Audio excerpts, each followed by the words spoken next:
یەکەم هەنگاوی دوورخستنەوەی یەکجاری ڕاکان جبوری لە پۆستی پارێزگاری کەرکوک دەستیپێکرد.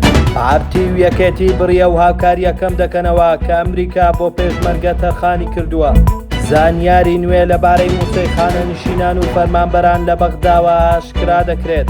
بەپێی زانیاریەکان ئەمڕۆ ڕاکان جبوری پارێزگاری بە وەکالەتی کەرکوک واژووی لەسەر لیستی موچەی فەرمانبەرانی پارێزگاکە کردووە، بەڵام لەلایەن وەزارەتی دارایی ڕەتکراوەتەوە. ڕەتکردنەوەکە دوای ئەوە دێت ڕاکان جبوری نووسراوی بۆ بەغدا کرد کە ماوەی دەسەڵاتی وەک پارێزگار درێژ بکرێتەوە، بەڵام نووسراوەکە ڕەتکرایەوە و ڕایان گەیاندووە بۆ درێژ ناکرێتەوە. باو هۆیەوە 11 ئەندامی ئەنجومەنی پارێزگای کەرکوک بە فەرمی عەلی حەمادی جێگری پارێزگاری کەرکوکیان ڕاستپاردووە واژوو لەسەر نووسراوی موچەی فەرمانبەرانی پارێزگا بکات بۆ ئەوەی موچەکانیان وەربگرن تا پارێزگاری نوێ دادەنرێت. جێی باسا لە دوای 16 ئۆکتۆبەرەوە ڕاکان جبوری پۆستی پارێزگار بەڕێوە دەبات، بەهۆی ناکۆکیەکانی پارتی و یەکێتیش نەتواندرا پارێزگارێکی کورد لەو ماوەیە دابدرێت.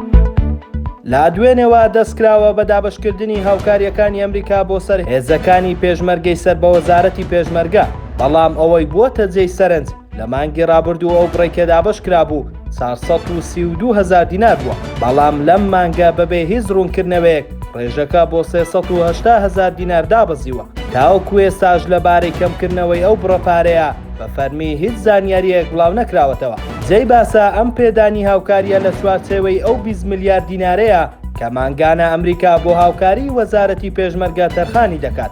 با گوێرەی ڕێکەوتنەکە ئەم هاوکاریانە تاوەکو ساڵی 2026 بەردەوام دەبێت، بەڵام بەردەوام بڕی هاوکاریەکان بەهۆی ئەوەی کە حکوومەتی هەرێم و پارتی و یەکێتی وەک پێویست ساکسازیەکان ئەنجام نادەن لەلایەن ئەمریکا کەم دەبێتەوە. پەرلەمانتارێکی کورد لە بەغدا لەبارەی موچەی خانە نشین و فەرمانبەران زانیاری ئاشكرا دەکات و ڕای دەگەێنێت پاش بە دوواداچوون پارێزگاری بانکی ناوەندی عەلی عەلاق ڕایگەیان بە هیچ شێوەیە کێشەی پارەی نەختینە ئیمان نییە. وەزارەتی دارایی ژمانگانە 43 تریلیۆن دیناری لەبەردەسە کە دەوران دەکات ئەم پارەیە.